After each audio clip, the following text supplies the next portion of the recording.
ভক্তি কাকে বলে? আমি এক সাধুকে জিজ্ঞেস করেছিলাম যে কি করে তাকে পাওয়া যায়, কি করে ভক্তি কি করে পাবো।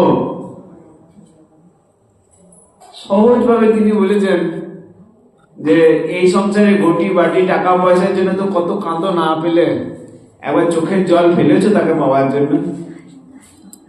কেঁদেছো কোনোদিন? জয় রাধে। তাকে পাওয়ার জন্য কাঁদাটাই হচ্ছে ভক্তি। চোখের জল যতক্ষণ না আসছে, হে গোবিন্দ এই সংসারে বারবার জন্ম মৃত্যুর চক্রে ঘুরছি, কতবার সংসার পাচ্ছি, আর তবু তোমার নামের মধ্যে আসছে না, তবু তোমার চরণের মধ্যে আসছে না, আর তোমার সাধু এত পাঠাচ্ছ তাও আমার মধ্যে আসছে না। এই যে ব্যাকুলতার নাম ভক্তি, আর কিছু না। সেই সাধুটা আমাকে বলছে, কেঁদেছ কোনোদিন? সকালবেলা উঠে কেঁদেছ যে গোবিন্দকে সারাদিন ভুলে আছে? ভক্তি কাকে বলে? বলছে যদি এক সেকেন্ডও যদি কেউ ভক্ত যদি এক সেকেন্ড গোবিন্দকে ভুলে থাকে, তার জন্য সে কাঁদবে। এই সময়টা আমি তাকে ভুলে গেলাম, বাস এই সময়টা আমি তাকে ভুলে গেলাম, ছি ছি ছি ছি, নিজেকে ধিক্কার দেবে। জয় রাধে। এই ভক্তি কেমন করে আসবে? ভক্তি আসারও রাস্তা একটাই। ভক্তি আসবে কেমন করে? বলছে চৈতন্যের লীলা কথা শ্রবণ। কলিকালে বসে বসে মহাপ্রভু আর নিত্যানন্দের লীলা কথা শ্রবণ, তিনি যেগুলো করেছেন সেগুলো কান পেতে শোনা। আমরা গত শনিবারে আস্বাদন করছিলাম, জানি না আপনাদের মনে আছে কিনা, মহাপ্রভুর আবির্ভাব লীলা। শাস্ত্রে বলছে চৈতন্য লীলার আদিও নাই অন্তও নাই। তাহলে আমি কতটুকু বলতে পারবো? বলছে একটা পাখি কতক্ষণ আকাশে ওড়ে? যতক্ষণ তার ডানার শক্তি থাকে। আকাশ তো শেষ হবে না, আকাশ অনন্ত। পাখি কতক্ষণ উঠতে পারবে না? পাখির যার ডানার যতক্ষণ শক্তি আছে, ডানার শক্তিও গোবিন্দের দেয়। তাই চৈতন্যের লীলা আমরা আদি অন্ত নাই। আমি কতটা বলতে পারবো, আপনারা কতটা শুনতে পারবেন? বলছে কাঠের পুতলি যথা কুহকে নাচায়, এই মতো গৌরচন্দ্র মোড়ে যে বলায়। গৌরচন্দ্র যতটা শক্তি দেবে তার লীলা কথা বলতে, লীলা কথা আস্বাদন করতে, ততটুকুই বলতে পারবো। আবির্ভাবের পর জয় রাধে চৈতন্য চরিতামৃতে কৃষ্ণদাস কবিরাজ গোস্বামী বলছেন যে শ্রীকৃষ্ণ চৈতন্যের মনোহর বাল্যলীলাকে বন্দনা করি। প্রথমেই বাল্যলীলাকে বন্দনা করছেন। বলছে তার সেই লীলা কেমন? দেখতে মানুষের ছেলের মতোই, একদম মানব শিশুর মতোই, কিন্তু তার মধ্যেও অনেক ঐশ্বরিক শক্তি প্রকাশ হয়েছে। ভগবান যখন আসেন, জয় রাধে, মন্দির শুনুন, ভগবান যখন আসেন, ভগবান তিনটে জিনিস প্রকট করেন। এক হচ্ছে ঐশ্বর্য, দুই হচ্ছে মাধুর্য, তিন হচ্ছে করুণা। ঐশ্বর্য কারা দেখতে পায়? ভক্তরা। নিজ পার্শ্বদের যাদেরকে সঙ্গে নিয়ে আসেন না, তাদেরকে ভগবান ঐশ্বর্য দেখান, আর মাধুর্য দর্শন করান যাতে তারা আনন্দে থাকে। আর কারুণ্য কোথায়? না আমাদের প্রতি, অধম জীবদের প্রতি করুণা। এই করুণা তিনটে গৌরলীলায় সম্পূর্ণরূপে প্রকট হয়েছে। ঐশ্বর্য অল্প অল্প, মাধুর্য কারুণ্য প্রকাশ হয়েছে। তাই চৈতন্য ভাগবতের বৃন্দাবন দাস ঠাকুর লিখছেন, গৌরচন্দ্রের আবির্ভাব শুনে যেই জনে, কভু দুঃখ নাই জন্মে বা মরণে। শুনলেই মঙ্গল, এমন শাস্ত্র আর হতে পারে না। বলছে শুনিলে চৈতন্য কথা ভক্তি ফল ধরে। ভক্তিকে ফল বলা হয়েছে, দেখছেন? শুনিলে চৈতন্য কথা ভক্তি ফল ধরে, জন্মে জন্মে চৈতন্যের সঙ্গে অবতরে। চৈতন্য যখন যখন লীলা করতে আসবেন মহাপ্রভু, শুধু মহাপ্রভুর কথা কান পেতে শুনলেই তার লীলার সহায় হতে পারবো। বলছি, হেন মতে প্রকাশ হইলা গৌরচন্দ্র, শচী গিয়ে দিনে দিনে পারোয়ে আনন্দ। আগের দিন আমরা আস্বাদন করছিলাম শচী মাতার 8টি কন্যা সন্তান হয়ে হয়ে মারা গেছে। তারপর বড় ছেলে বিশ্বরূপ, তারপরেই ভগবান সন্তান পেয়েছেন নিমায়। বিশ্বরূপও ভগবান বিশ্বম্ভর পেয়েছেন।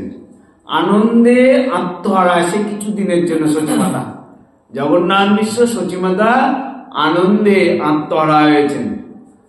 সকলে দেখছেন এই শিশুটি অন্যান্য শিশু অপেক্ষা আকারে বড়। মহাপ্রভু বড় সড়ো হয়েছিলেন।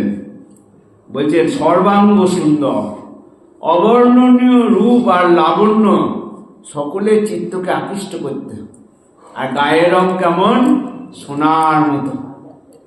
গায়ের রংটা কেমন? সোনার মতো। সকলেই নিজ পুত্র অপেক্ষা অধিক স্নেহ করত। মা কোলে নিয়ে, শচী মাতা কোলে নিয়ে স্তনপান করাচ্ছেন, বাল্যলীলায় প্রভু শুয়ে আছেন, আর পিতা মাতা মা চরণটা দেখছে। মা চরণে দেখছে, কি দেখছে? চিহ্ন দেখছেন বাল্যলীলায়। চরণের তলে মাকে ঐশ্বর্য দেখাচ্ছেন। দেখুন কি দেখছেন? ধ্বজ মানে পতাকা, বর্জ্য, শঙ্খ, চক্র, মিন, মিন মানে মাছ, এইসব চিহ্ন মহাপ্রভুর চরণের পদতলে রয়েছে। আর মায়ের কোলে শুয়ে শুয়ে যখন স্তনপান করছেন, আর মা পা চরণটা দেখছেন, লাল রঙের চরণ, চরণের তলায় ওই চিহ্নগুলো দেখেছেন। চিহ্ন দেখে বাবাকে বলছে, বাবা এই দেখো আমার ছেলের পায়ের তলায় এইসব কিসব চিহ্ন দেখছি। নীলাম্বর চক্রবর্তী বলছেন, চিহ্ন দেখি চক্রবর্তী বলেন হাসিয়া, লগ্নগণি পূর্বে আমি রাখিয়াছি লিখিয়া। তোর ছেলে মহাপুরুষ, 32টা লক্ষণ রয়েছে, সেই সব লক্ষণ তোর সব ছেলের রয়েছে। তোর ছেলে দেশে ছেলে নয়। ভগবান বুঝতে পারছে না সেই সময়, বলছে মহাপুরুষ। বুঝে নারায়ণের যে চিহ্ন থাকে, এই তোর ছেলের চরণে রয়েছে। নারায়ণের চিহ্নযুক্ত শিয়স্ত চরণ, হাত এবং চরণ নারায়ণের চিহ্ন। এই শিশু সর্বলোকে করিবে তারণ। আমি পুষ্টি গণনা করে দেখেছি, তোর পুত্র, তোর ছেলে জগৎকে রক্ষা করবে, বৈষ্ণব ধর্মের প্রচার করবে, আর পিতৃকুল মাতৃকুল দুই কুলকে উদ্ধার করবে।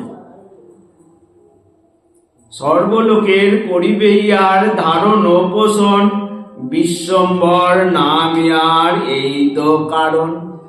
তোর ছেলে দেশে ছেলে নয়, তোর ছেলের নাম রাখলাম বিশ্বম্ভর। শচী মাতা আনন্দে হৃদয় ভরে গেছে।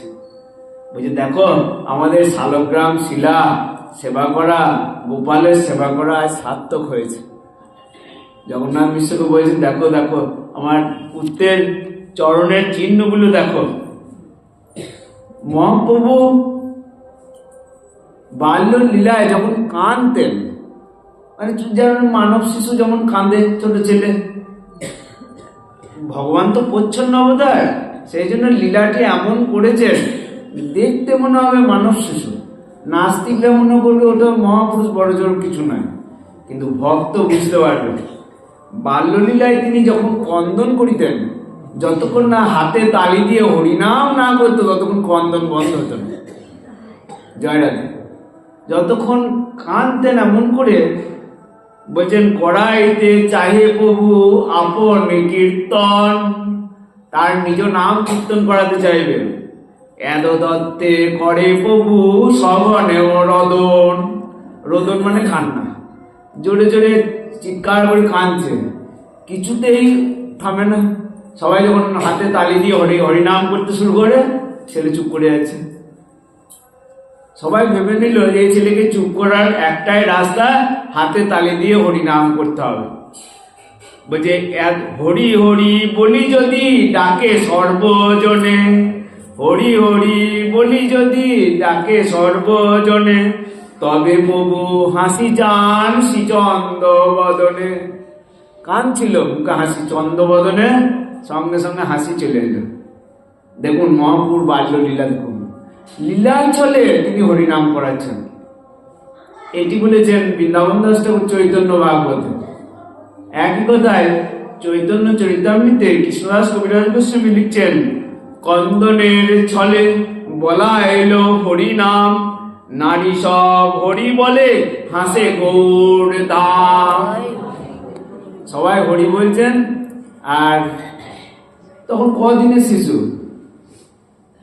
নিজ নাম করাবেন সবাইকে। এটা তার করুণা, আমাদের প্রতি তার করুণা। 4 মাস যখন সবে বয়স হয়েছে বাল্য লীলায়, তখন নামকরণ হচ্ছে। যে ছেলের হাতের কাছে যে বই খাতা পেন দেয় না, ছেলে কি ধরে দেখি বড় হয়ে কি হবে, তখন ভাগবতটি ধরলেন। জগন্নাথ মিশ্র সবকিছুর সাথে ভাগবত রেখেছিলেন। বলছেন সঙ্গে সঙ্গে মহাপ্রভু অন্য কিছু হাত দিলেন না, ভাগবতকে আলিঙ্গন করলেন। নামকরণের সময় জগন্নাথ বলে, শুনো বাপ বিশ্বম্বর, যাহা চিত্তে লয় তা ধরো সত্তর। জগন্নাথ মিশ্র ছেলেকে বলছে, বাবা যেটা পছন্দ হয় ধরো। সকল ছাড়িয়া প্রভু শিশচী নন্দন, ভাগবত ধরিয়া দিলেন আলিঙ্গন। ভাগবতকে ধরলেন। দেখুন লীলা, দেখুন ছোট ছেলে যেমন ধরে তেমনি করছেন, কিন্তু প্রতিটি পদক্ষেপে তার ভগবত্তা প্রকাশ হচ্ছে। ধীরে ধীরে হামাগুড়ি দিচ্ছেন, সোনার বদন, হাতে বালা পরিয়ে দিয়েছেন, হামাগুড়ি দিয়ে আঙিনায় খেলে বেড়াচ্ছেন। যেমন করে মা যশোদা কৃষ্ণকে দর্শন করতেন, আজ সচিমাতা যখন সেই তো নন্দ যশোদায় অন্যরা সব দেখছেন সেই গৌরহরির রাধা কৃষ্ণের মিলিত গৌরাঙ্গের মানব লীলায় প্রচ্ছন্ন অবতারে একেবারে মানব শিশু মতো হামাগুড়ি দিচ্ছেন। সকলে সেই মনোহর রূপ দেখে মুগ্ধ হয়ে যেত। বাল্য লীলায় যখন হাঁটতে আরম্ভ করলো, তখন আবার ছেলেকে সামলা। যেমন হয় ছেলেকে মা বাবা বিশ্বরূপ সব সময় চোখে চোখে রাখতেন, এই বোধহয় বাড়ির বাইরে চলে গেল, এই বোধহয় বাড়ির বালক স্বভাবে প্রভু যবে চলে যায়, রক্ত পড়ে হেন দেখি মায়ের ত্রাস পায়। আর যখন হাঁটতে শুরু করেছে, পায়ের তলাটা এত লাল ছিল, এত টকটকে লাল, যেখানে যেখানে পা চরণ রাখতেন সেখানটা যেন মনে হচ্ছে রক্ত পড়েছে। চৈতন্য ভাগবতে বর্ণনা আছে, বালক স্বভাবে প্রভু যবে চলি যায়, রক্ত পড়ে হেন, পা থেকে যেন মনে হচ্ছে রক্ত পড়ছে। কানাকানি করে দোয়ে নির্জনে বসিয়া। জগন্নাথ বিশ্বাস সচিমাতা তো আর তো আলোচনা নাই, ছেলে নিয়েই আলোচনা। বুঝি দেখো আমাদের বাড়িতে কোনো মহাপুরুষ বা জন্মিল আসিয়া, কোনো মহাপুরুষ নিশ্চয় এসেছে, এইরকম টকটকে লাল চরণ, গায়ের রং সোনার মতো। আর সকাল হলেই নবদ্বীপের যত, একদিন হরির নাম কেউ করতো না, মহাপ্রভু অবতীর্ণ হওয়ার পরই সমস্ত নবদ্বীপের মহিলারা, নারীগণ, উষাকাল হইলে যতে নারীগণ বালকে বেরিয়া সবে করে সংকীর্তন। সব চলে আসে সচিমাতার আঙিনায়, দিয়ে সচিব নিমাইকে ঘিরে ধরে সব সংকীর্তন করছেন। হরি বলে নারীগণে দেয় করো তালি, হরি বলে নারীগণে দেয় করো তালি, নাচে গৌর সুন্দর বালক কৌতূহলী। আর মাঝে গৌর সুন্দর নাচছেন, সেই রূপ দেখুন, কল্পনা করুন, সেই ভগবান গৌর সুন্দর এই নদিয়ায় নবদ্বীপে গৌর সুন্দর নাচছেন, আর নবদ্বীপবাসী নারীগণ হাতে তালি দিয়ে হরি সংকীর্তন করছেন। নাচছেন কেন? গৌর সুন্দর তার নাম শুনে। তাহলে গৌরের সেবা কি? গৌর কিসে খুশি হয়? হরিনাম সংকীর্তন করলে। হরিনাম হাতে তালি দিয়ে হরিনাম সংকীর্তন করলে তিনি সবচেয়ে খুশি হন। মানব শিশু অবস্থাতেই তিনি সেটি দেখিয়েছেন। একদিন হাঁটতে হাঁটতে আঙিনায় হেঁটে বেড়াচ্ছেন, সচিমাতার আঙিনায় অনন্ত শেষনাগ এক সর্প রূপ ধারণ করে। একদিন এক সর্প বাড়িতে বেড়ায়। একদিন এক সর্প বাড়িতে বেড়ায়। একটা সর্প আঙিনায় হেঁটে চলে যাচ্ছে। ধরিলেন সর্প প্রভু বালক লীলায়। সেই সর্পটাকে ধরেছে। তখন 6 মাসের শিশু হয়তো। কুণ্ডলী করিয়া সর্প রহিল বেরিয়া। সাপ কুণ্ডলী বাকিয়ে রয়েছে, আর ঠাকুর থাকিল তার উপরে শুইয়া। অনন্ত শেষ নাগের উপরে যেমন নারায়ণ সাহিত্য আছে, আর সেই লীলা দর্শন করাচ্ছেন নিজ মাতা পিতা পার্শ্বদের। দেখছে কুণ্ডলী বাগানো সাপের উপরে, সর্পের উপরে মহাপ্রভু নিমায় বাল্যলীলায় শুয়ে আছেন। আর সকলে তখন গরুর গরুর বলে ডাক লেগেছে। সাপ ভয় করে গরুর পাখিকে। গরুর গরুর বলি ডাকে সর্বজন, পিতা মাতা আদি ভয়ে করেন কন্দন। সবাই কাঁদতে শুরু করছে, এই মা কি হবে? যখন সবাই কাঁদতে দেখে আস্তে আস্তে সাপ নিজেই চলে গেল। চলিলা অনন্ত শুনি সবার কন্দন। সবাই কাঁদতে দেখে অনন্ত শেষ নাগ, তারও তো সেবা করার ইচ্ছা, তিনি তো সেবা করেন চিরকাল, তাই গৌরলীলায় তিনি সেবা করবেন না? তিনি এসেছেন, কিন্তু ভক্তরা ভয় পাচ্ছেন। পুনঃ ধরিবারে যায় শিশচী নন্দন। সাপ চলে গেলে সবাই হাঁপ ছেড়ে হাসল। সচিমাতা কোলে নিয়ে স্তন পান করাতে লাগলেন। বলছেন চঞ্চল নিমাইকে রক্ষা করার জন্য সচিমাতা সকল সময় দেবতাদের নিকট স্তব স্তুতি করতে শুরু করেন। এই মা, এই ছেলেকে আমরা কি করে রাখবো, কি করে রাখবো? সর্বদাই হাঁটতে শেখার পর যেমন বালক শিশু হয় সবার, আর কোনো দিন সচিমাতা দেখতেন অলক্ষ্যে দেবতারা সেই সচিমাতার গিয়ে এসে স্তব স্তুতি করতেন। সচিমাতা সেই সব দৃশ্য স্বপ্নবৎ লাগতো, ভয় পেয়ে যেত। এ কি দেখছি, কেউ ফিস ফিস করে কথা বলছে মনে হচ্ছে। বলছেন দেখ নিমায় কোনো দিন একদিন দেখছেন ঘরের ভেতর হেঁটে বেড়াচ্ছে, পায়ে নুপুর পড়ে যায় না, কিন্তু পায়ে নুপুরের আওয়াজ, চরণের নুপুরের আওয়াজ শুনতে পাচ্ছে। সচিমাতাকে এরকম অনেক ঐশ্বর্য দেখিয়েছেন।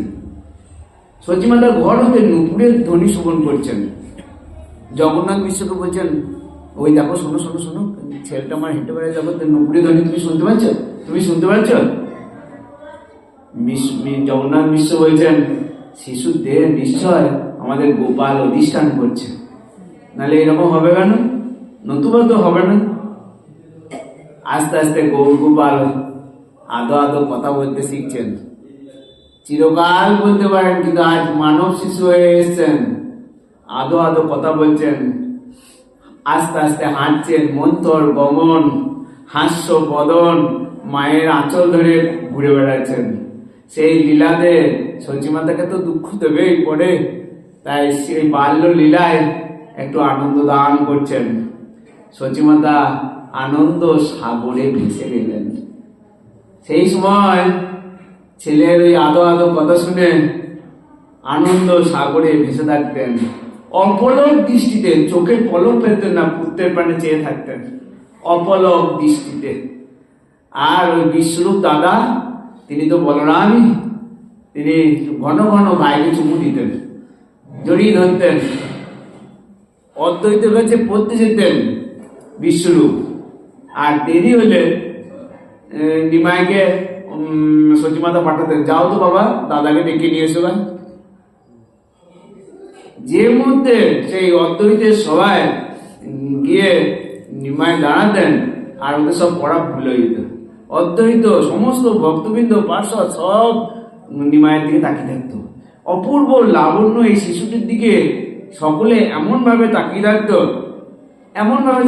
চিন্তা সব ভুলে। একদিন গায়ে অলংকার পরিয়ে দিয়েছে, এবার মা রাস্তায় হাঁটছেন, পাড়া শিশুদের সাথে খেলতে বেরিয়েছেন। একদিন দুটো চোরে ঠিক করেছে এই ছেলেটাকে তো চুরি করলে হয়। বলছে একদিন প্রভুরে দেখিয়া দুই চোর যুক্তি করে, কার শিশু বেড়ায় নগরে। কার শিশু? বলছে প্রভুর শিয়ঙ্গে দেখি দিব্য অলংকার, গায়ে অলংকার, গাতে অলংকার গুলো দেখে ধরিবারে দুই চোর চিন্ত পরকার। দুই চোর চিন্তা করছে একে চুরি করলে সব অলংকার গুলো হয়ে যাবে। বাবা বলে এক চোর কোলে লইল, নিমাইকে যেই কোলে নিয়েছে, কাঁধে করেছে, সেই চোর তার নিজের স্বরূপ ভুলে গেল। কোথা বাড়ি, কোথা ঘর, কোথা যেতে চাইছি সব ভুলে গেছে। চোরের স্কন্ধে উঠে নিমাই কিন্তু আনন্দেই আছে, আর চোর কোথা যাচ্ছে ভুলে গেছে। ভুলে গিয়ে কি করলো, ঘুরতে ঘুরতে জগন্নাথ মিশ্রের বাড়ির সামনে এসেছে। তখন জগন্নাথ মিশ্র সবাইকে দেখে ছেলে পুত্রকে নিমাইকে নামিয়ে দিয়েছে। নিমাই ছুটি বাবার কাছে চলে গেছে। এটা কি হলো? চোর দুটো বেগতিক দেখে নিমাইকে নামিয়ে দিয়ে দুটো বেগে পলায়ন করলো। চোরকে মায়া মুক্ত করে দিয়েছে। সেই চোরের কি ভাগ্য বলুন তো, চুরি করে খেত, কিন্তু মহাপ্রভুকে নিমাইকে বাল্যলীলায় কাঁধে করেছে। সে চোরের কেমন ভাগ্য। মায়া মুক্ত চোর দুই ঠাকুরের সেই স্থানে, কন্দ হইতে নামাইল নিজ ঘর জ্ঞানে। যে নিজ ঘরে এনেছি বলে নামিয়েছে, আর দেখছি জগন্নাথ মিশ্রের ঘরের সামনে দাঁড়িয়ে আছে। একদিন জগন্নাথ মিশ্র বলছেন, বাপ ঘর থেকে আমার পুস্তকটা আনো তো। একদিন পুস্তক আনো, বাপ বিশ্বম্বর বাপের বচন শুনি ঘরে ধাইয়া যায়।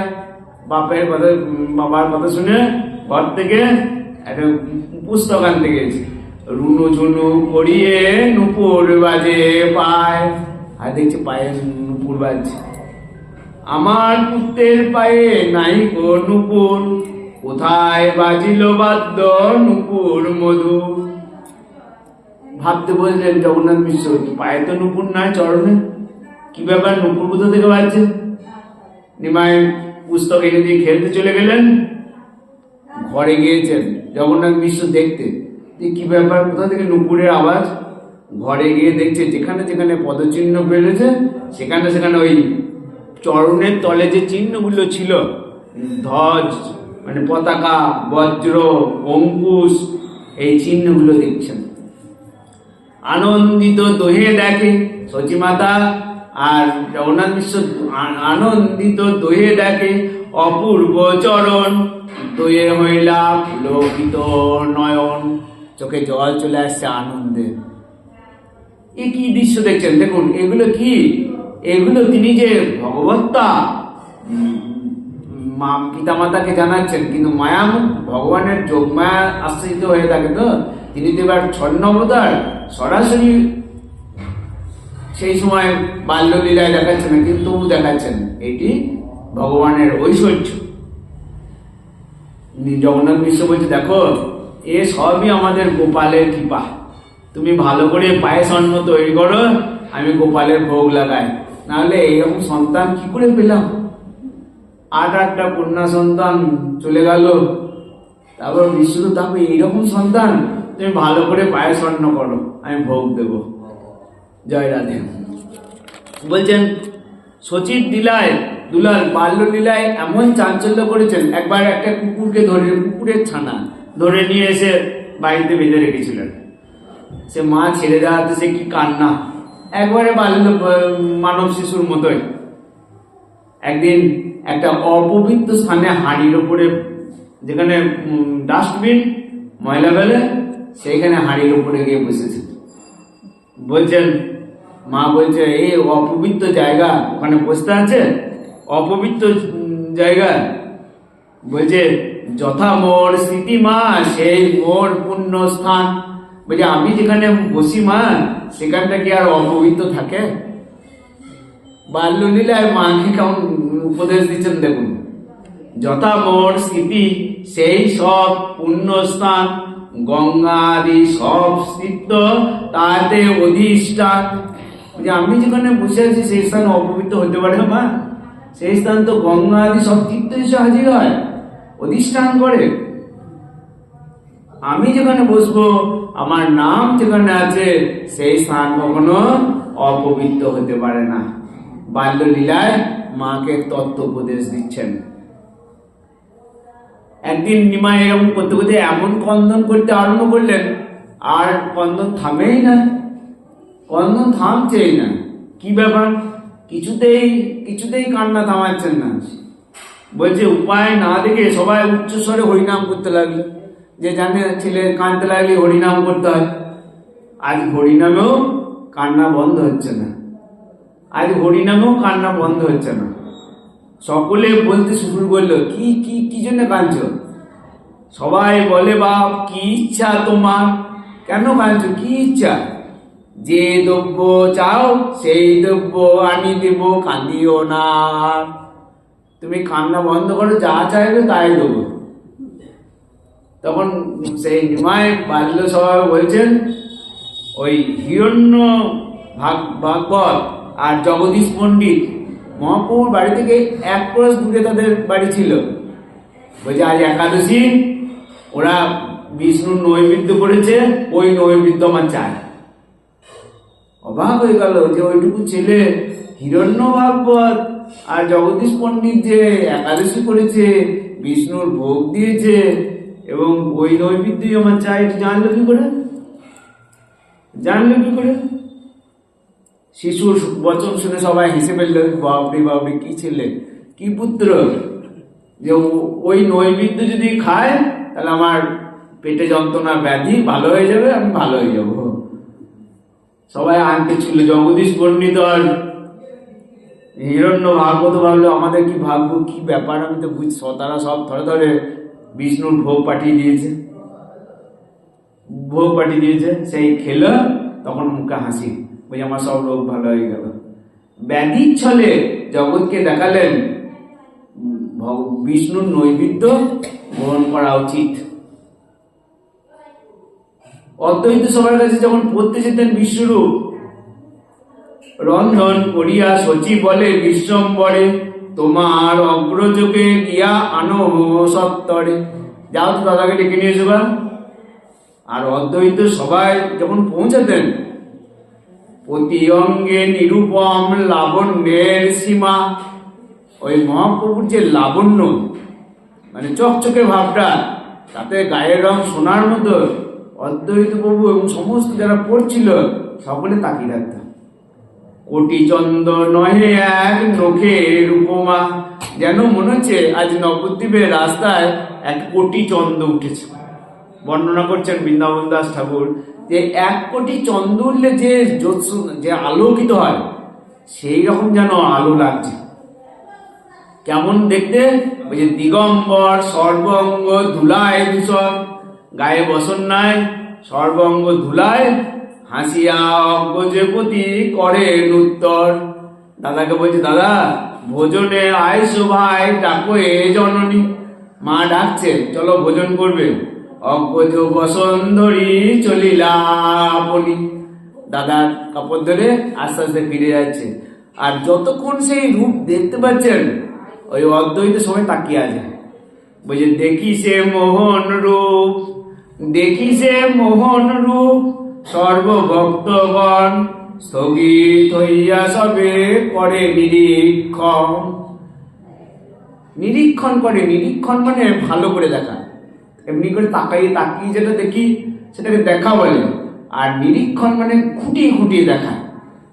অদ্বৈত সবাই যারা পড়ছিল, যতক্ষণ গৌরচন্দ্র নিমাই দাদাকে নিয়ে বাড়ি নিচ্ছে, সবাই খুঁটিয়ে তার রূপ লাবণ্য আস্বাদন করছেন, খুঁটিয়ে দর্শন করছেন। বলছে প্রভু দেখি, কেন এটা হলো? তারা তো সব ভক্ত, ভক্ত ভগবানকে দেখলে আর কি থাকতে পারে? প্রভু দেখি ভক্ত স্বভাবেই হয়। স্বভাব, ভক্তের স্বভাবই তো ভগবানকে পেলে আর কিছু চায় না। ভগবানকে যদি কেউ পেয়ে যায় ভক্ত, তাহলে বলছে ভক্তির লক্ষণ। ভক্তি কাকে বলবো না, ভগবান এবং ভগবান সম্বন্ধে বুঝতে পেলে সে সব কিছু ভুলে যাবে, সব কিছু ভুলে যাবে। বিনা অনুভবেই দাসের চিত্ত নয়। যারা দাস, যারা কৃষ্ণের দাস, তাদের সামনে যদি ভগবান আসে, তাদের চিত্ত কি আর পড়াতে থাকে? হেন মতে ক্রীড়া করে গৌরাঙ্গ গোপাল, হেন মতে ক্রীড়া করে গৌরাঙ্গ গোপাল। এমনি করতে করতে গৌরী নিমায়ের হাতে খড়ি দেওয়া, এবার লেখাপড়া শেখাবে। হাতে খড়ি দেওয়ার সময় এলো, যে স্লেট পেন্সিল নিয়ে অ আ ক খ শেখাবে। শুভ দিনে শুভক্ষণে মিশ্র পুরন্দর, দাদু মিশ্র পুরন্দর হাতে খড়ি পুত্রের দিলেন মিশ্র বর। জগন্নাথ মিশ্র হাতে খড়ি দিলেন, লেখাপড়া শেখাচ্ছেন। বলছে দৃষ্টি মাত্র, একবার কথা দেখা মাত্রই, একবার দেখেছেন, দৃষ্টি মাত্র সকল অক্ষর লিখে যায়, দৃষ্টি মাত্র সকল অক্ষর লিখে যায়। পরম বিস্মিত হয়ে সর্বজনে চায়। সবাই তাকিয়ে আছে, কি করে সম্ভব? একবার দেখে সব অক্ষর লিখতে শুরু করেছে। আর কি লিখছে? শুধু অক্ষর লিখছে না, যে যখনই স্লেট পেন্সিল দিয়েছে কি লিখছে? নিরন্তর লেখেন কৃষ্ণের নামমালা, কৃষ্ণের নামের মালা লিখছেন। কি লিখছেন? রাম কৃষ্ণ মুরারি মুকুন্দ বনমালী। প্রথমেই লিখতে শিখে যুক্তাক্ষর কি করে? ভগবান রাম কৃষ্ণ মুরারি মুকুন্দ বনমালী, এই কৃষ্ণের যত নাম আছে লিখতে শুরু করেছে। দেখুন কিরকম মানব শিশু এসেছেন, কিন্তু কেমন ঐশ্বর্য প্রকট করছেন, অদ্ভুত রঙ্গ। এই করতে করতে কৃষ্ণ অবতারও নন্দ যশোদার গিয়ে এক তৈথিক ব্রাহ্মণ এসেছিলেন। তার নাম ছিল কৃষ্ণলীলায় কর্ণমুনি। এই নবদ্বীপ লীলাতেও সেই কর্ণমুনি সত্যবানু উপাধ্যায় নামে ওই সচিমাতার বাড়িতে এসে উপস্থিত। সচিমাতা জগন্নাথ মিশ্রের অঙ্গনে এসে সেই তৈথিক ব্রাহ্মণ এসে উপস্থিত। তিনি এমন গোপালে আবিষ্ট চিত্ত থাকতেন, সেই তৈথিক ব্রাহ্মণ কণ্ঠে একটা বাল গোপালের মূর্তি ঝুলিয়ে রাখতেন। শালগ্রাম কি মানে কণ্ঠে ঝুলিয়ে রাখতেন। চৈতন্য ভাগবতে বর্ণনা আছে, কণ্ঠে বাল গোপাল ভূষণ শালগ্রাম। এই শালগ্রাম শিলাকেই সেই সত্যবান উপাধ্যায় তিনি তো ব্রাহ্মণ কণ্ঠে ঝুলিয়ে রাখতেন। আর পরম ব্রাহ্মণ্য তেজ অতি অনুপম, নিরবধি মুখে বিপ্র কৃষ্ণ কৃষ্ণ বলে। সর্বদাই মুখে বলছেন কৃষ্ণ কৃষ্ণ, অন্তরে গোবিন্দ রসে দুই চক্ষু ঢোলে। মুখে কৃষ্ণ নাম বলতে বলতে গোবিন্দ রসে চোখ দিয়ে জল পড়েই চলেছে। ওই কৃষ্ণ নাম করতে করতে জগন্নাথ মিশ্র সচিমাতার অঙ্গনে সেই তৈথিক ব্রাহ্মণ হাজির। জগন্নাথ মিশ্র কোথায় রাখবো খুঁজে পাচ্ছে, বোঝে আহ্বান করলেন পাত্রর্ঘ দিয়ে, বলে আপনি এখানেই আজকে সেবা করুন, আমরা রন্ধনের ব্যবস্থা করে দিচ্ছি, আমরা রন্ধনের ব্যবস্থা করে দিচ্ছি। জগন্নাথ মিশ্র তার এই কৃষ্ণে আবিষ্ট চিত্ত দর্শনে মুগ্ধ হয়ে গেছে। পরম সন্তোষে তিনি তার রন্ধনের ব্যবস্থা করে দিলেন। আপনি রাঁধুন, ভোগ রাঁধুন, দিয়ে এখানে সেবা করুন। সে ব্রাহ্মণ রান্না করলেন, ভোগ রাঁধলেন, দিয়ে যেই ভোগ নিবেদন করতে গিয়েছেন, দেখছে সম্মুখে আইলা প্রভু শ্রী গৌর সুন্দর, সম্মুখে আইলা প্রভু শ্রী গৌর সুন্দর, ধুলাময় সর্বঙ্গ মূর্তি দিগম্বর। নিমাই চলে এসেছে, চলে এসে কি করলো, সেই ভোগ যেই হয়েছে, যেই মন্ত্র কৃষ্ণায়ন ভোগ দিয়েছে, হাসিয়া বিপ্রের অন্ন লইল শিকড়ে। হাতে ওই ভোগ রান্নার থালা থেকে এক মুঠো অন্ন নিয়েছে, নিয়ে কি করলো, এক গাছ খাইলো, দেখে বিপ্র বড়ে, দেখছে মুখে দিয়েছে। সে ব্রাহ্মণ হাই হাই করতে শুরু করছে, এই কি করলি, ভোগের আমি ভোগ নিবেদন করছি, তোমার নিমায় এসে ভোগ খেয়ে দিল। জগন্নাথ মিশ্র কি করবো খুঁজে পাচ্ছে না, আমি তো ডেকে ব্যবস্থা করলাম, কি হবে, সে তা মারতে যাচ্ছে। জগন্নাথ মিশ্র পুত্রের প্রতি ক্রোধ করে প্রহারে উদ্যত হলে সেই বিপ্র বলছে, ছোট ছেলে কি দোষ ওর, আচ্ছা আচ্ছা আচ্ছা ঠিক আছে তুমি বেরো না, আমি পুনরায় রাঁধছি, পুনরায় রাঁধছি। কেউ জিজ্ঞাসা করলে, নিমাই এটা করা উচিত হলো? বলছে হাসতে হাসতে বলছে, সে তো আমাকেই ডাকছে, হাসতে হাসতে বলছে, ও তো আমাকেই ডাকছিল, আমার কি দোষ, আমাকেই তো ডাকছিল। বিপ্র আবার রন্ধন করলেন, আবার রন্ধন করে যে আগমন করতে যাবেন, ধ্যান করছেন সেই বালগোপালের মূর্তি চিন্তা করতে পূর্ববৎ আবার এসে হাসিয়া বিপ্রের অন্ন লইল শিকড়ে। আবার জগন্নাথ মিশ্র বিপদে পড়ে গেলেন, ছি আমার লজ্জায় মাথা কাটা যাচ্ছে, আমার ছেলে এরকম করে দিচ্ছে কেন, দুবার সেই ভোগ রান্না হলো, আর বলছে আবারও ব্রাহ্মণ আবার হাতে পায়ে দিচ্ছে, আর একবার বিশ্বরূপ বলছে এলো, বলছে আমি ভাইকে সামনে রাখবো। জগন্নাথ মিশ্র বলছে, আমি ওকে একটা ঘরে ভরে রাখছি, ঘুম পাড়াম, সচিমাতাকে বলছে তুমি ঘুম পাড়াও ছেলেকে, এমন বদমাস, এমন বজ্জাতি করছে।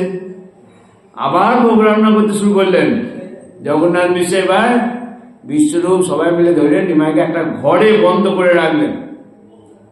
কিছুক্ষণ পর সকলে দেখছেন, যাক বেটা নিমাই ঘুমিয়ে গিয়েছে, এবার নিশ্চিন্তে। এবার তো দৈতিক আর দরজার কাছে বসে থাকলেন জগন্নাথ মিশ্র, যে বসে থাকলেন, আপনি কোনো আর লজ্জা পাচ্ছেন তো, আমার ছেলে এরকম, সকলে নিশ্চিন্ত হয়ে গেছেন। ওদিকে বিপ্র আবার তিনবার তৃতীয়বার রান্না করেছেন, ভোগ রান্না করে স্মরণ করতে সবাই ঘুমিয়ে পড়েছে। ও যাকে ঘুম পাড়িয়েছিল সে জেগে গিয়েছে, আর বাকি সবাই ঘুমিয়ে গিয়েছে।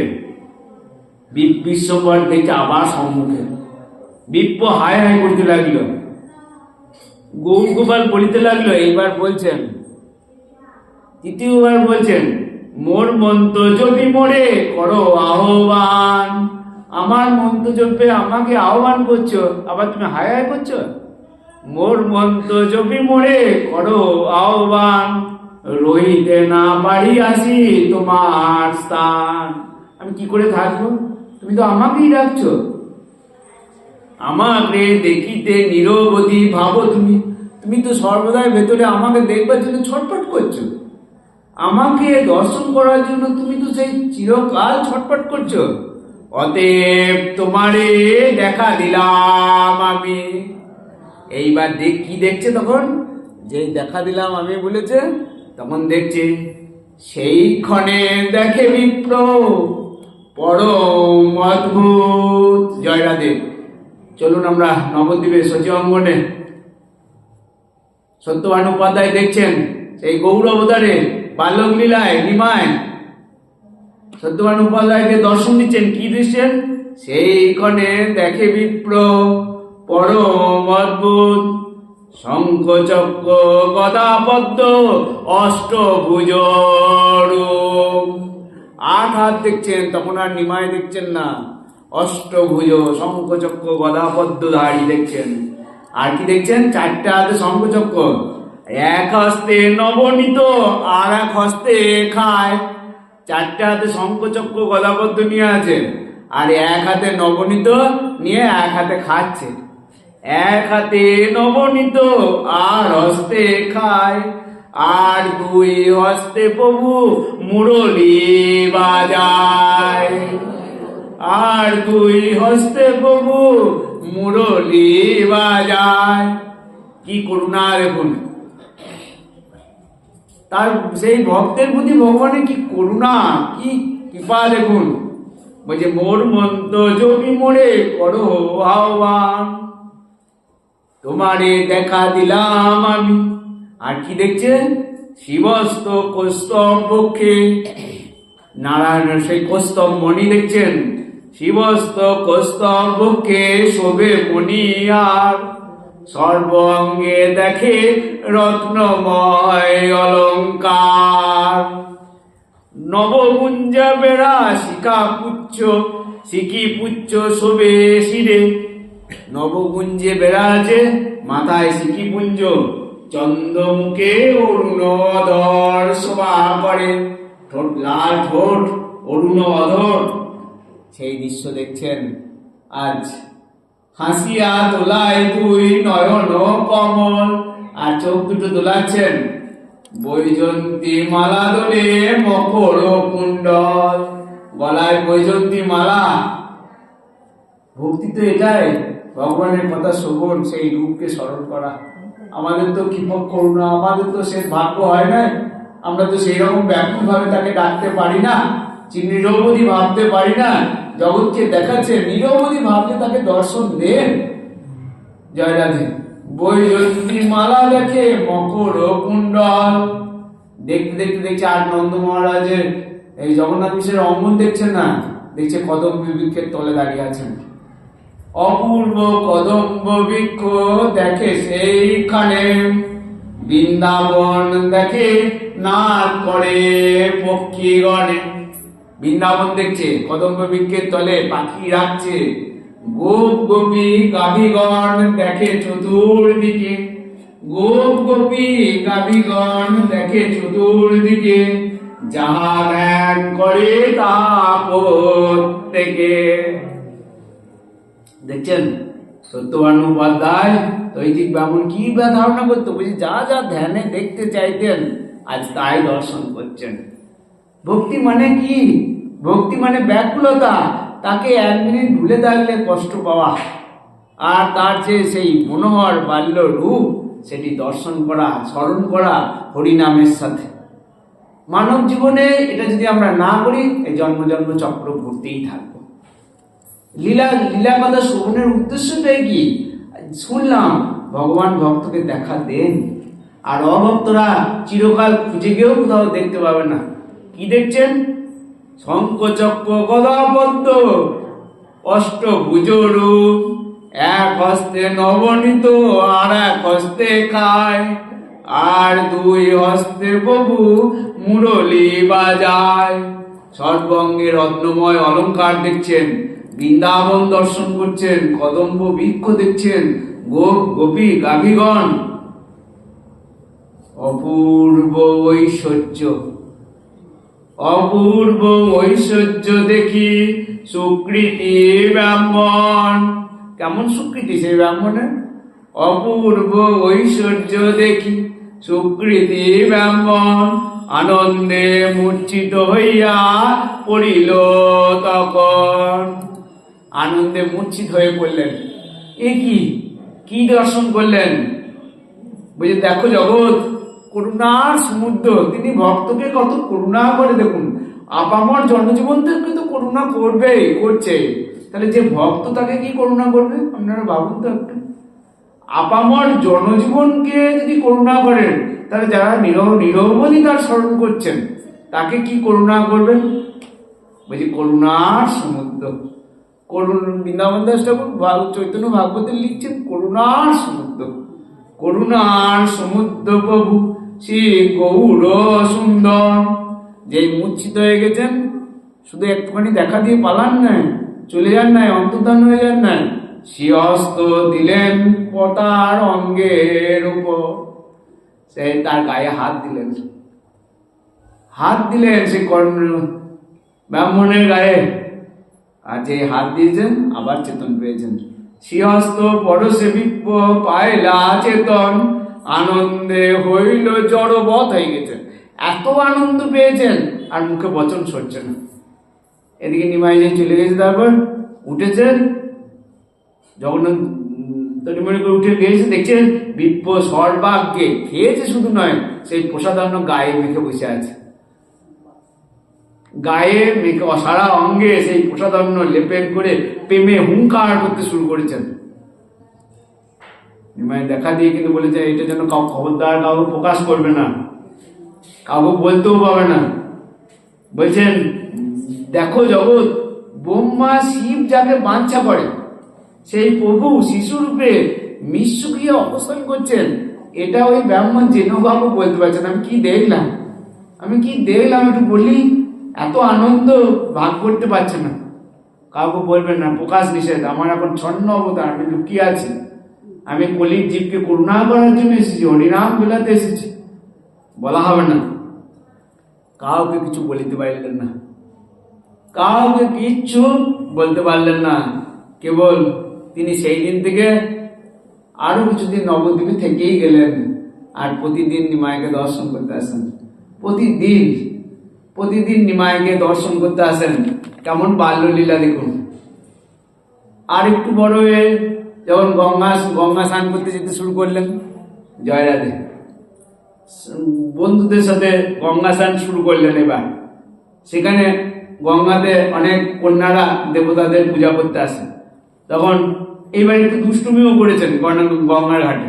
এই বাল্যলীলায় চৈতন্য চরিতামৃতে 14 পরিচ্ছেদের আদি লীলায় একটি বর্ণনা আছে যে কবু শিশু সঙ্গে স্নান করিল গঙ্গাতে, কন্যাগণ আইল তথা দেবতা পূজিতে। কন্যা যখন পূজা করতে আসে তখন তাদেরকে বলছে আমাকে পূজা করো, আমি বর দেব, আমাকে পূজা করো। তোমরা কার পূজা করছো? কন্যা রে কয়ে আমা পুজো, আমি দিব বর, গঙ্গা দুর্গা দাসী মোর মহেশ কিঙ্কর। আমার সব দাসী, তোমরা কাকে পূজা করবে? যারা পূজা করছেন তার কথা শুনে তাদেরকে বলছেন তোমার সবাকে দিলাম এই বর। তোমার যারা পূজা করেছেন সন্তুষ্ট হয়েছেন তাদেরকে বলছে তোমাদেরকে বর দিলাম কি, তোমার সবার ভর্তা হইবে পরম সুন্দর, তোমাদের স্বামী খুব সুন্দর হবে। আর কি, তার পণ্ডিত হবে, তিনি বিদগ্ধ হবে, যুবা হবে, ধনুধান্যবান হবে। আশীর্বাদ করছেন, দেখ ভালো আশীর্বাদ, সন্তুষ্ট সবাই। পণ্ডিত বিদগ্ধ যুবা ধনুধান্যবান, 7 পুত্র হবে, চিরায়ু মতিমান। আর 7টা করে পুত্র হবে। ভালো আশীর্বাদ দিলে তারা খুশি হইল, যা হোক আর না হোক আশীর্বাদ ভালো। আর যে নৈবেদ্য না দিয়ে পালাচ্ছে তাকে বলছেন যদি নৈবেদ্য না দাও ভও কৃপণ, বুড়া ভর্তা হবে আর 4 সতীনী, 4টে সতীন হবে আর পুরো বর হবে। ভয়ে অভিশাপ, ভয়ে আবার চলে আসছে। আনিয়া নৈবেদ্য তার সম্মুখে ধরিল। দরকার নাই বাবা, এত সত্যি যদি অভিশাপ লেগে যায়, তাদের আনিয়া নৈবেদ্য তার সম্মুখে ধরিল, খাইয়া নৈবেদ্য তারে ইষ্টবর দিল। তার ইষ্ট ভেবে ঠিক আছে, সন্তুষ্ট হয়েছে। এমনি করতে করতে একদিন লক্ষ্মীপ্রিয়া বল্লভাচার্যের কন্যা ঘাটে এসেছেন, চিরকালের পত্নী, চিরকালের ভগবানের নিত্য পত্নী, ভগবান ও লক্ষ্মীর নিত্য পতি। আজ গৌরলীলায় দেখা হয়েছে গঙ্গার ঘাটে। একদিন বল্লভাচার্যের কন্যা লক্ষ্মী নাম দেবতারে পুজিতে আইলা গঙ্গা স্নান। দুজনাকে তাকিয়ে আছে, যেন কত কালের চেনা। দুহা দেখি দুহার চিত্তে হইল উল্লাস। দুজনাকে দেখছেন, দেব পূজা চলে, দুজনে করল প্রকাশ। নিমাই বলছেন লক্ষ্মী প্রিয়াকে পুজো, আমাকে পূজা করো। প্রভু কয়ে আমা পুজো, আমি মহেশ্বর, আমারে পুজিলে পাবে অভিপ্সিত বর, আমারে পুজিলে পাবে অভিপ্সিত বর। জয় রাধে। আমাকে পূজন করো। লক্ষ্মী তার অঙ্গে দিল পুষ্প চন্দন। সঙ্গে সঙ্গে লক্ষ্মী প্রিয়া পুষ্প চন্দন দিয়ে পূজা করলেন। মল্লিকার মালা দিয়া করিল বন্দন, মল্লিকার মালা দিয়া করিল বন্দন। দেখুন এই লীলাটি চৈতন্য ভাগবত আরো মহাপ্রভুর এই বাল্যলীলা শাস্ত্রে বর্ণনা করছেন। এর আদিও নাই, অন্ত নাই। কিন্তু আমরা গৌরাঙ্গ মন্দিরে বসে যে নিমায়ের যে বাল্যলীলা শুনলাম, স্মরণ করলাম, চৈতন্য চরিতামৃত কতটুকু বলতে পারবো না? কাঠের পুতলি যথা ও কে না চায়, এই মতো গৌরচন্দ্র মোড়ে যে বলায়। যতটুকু তিনি শক্তি দিলেন ততটুকু বলবার চেষ্টা করলাম। বাল্যলীলা আমাদের ভক্তি লাভের এই একটাই রাস্তা, ভগবানের এই লীলা কথা শ্রবণ এবং স্মরণ। শ্রবণ স্মরণ, স্মরণ যদি না করি শ্রবণের পর, তাহলে সেই ভক্তিটা টেকে না। আগে গত শনিবারে আবির্ভাব লীলা বলার চেষ্টা করেছি। আজ কতিপয় বাল্যলীলা আমরা আস্বাদন করলাম। চৈতন্য চরিতামৃতের কৃষ্ণদাস কবিরাজ বলছেন, রূপ রঘুনাথ পদে যা রাস, সেই চৈতন্যে আমরা সব চৈতন্যের দাস। হে গৌরী, আমাদের কৃপা করো, তোমার লীলা কথা যতদিন প্রাণ আছে শুনতে পারি আর স্মরণ করতে পারি, আর তোমার চরণে, তোমার ভক্তের চরণে আমাদের যেন মতি থাকে, মতি থাকে, মতি থাকে। জয় রাধে, জয় রাধে, জয় রাধে। সকলের চরণে আমার ভক্তি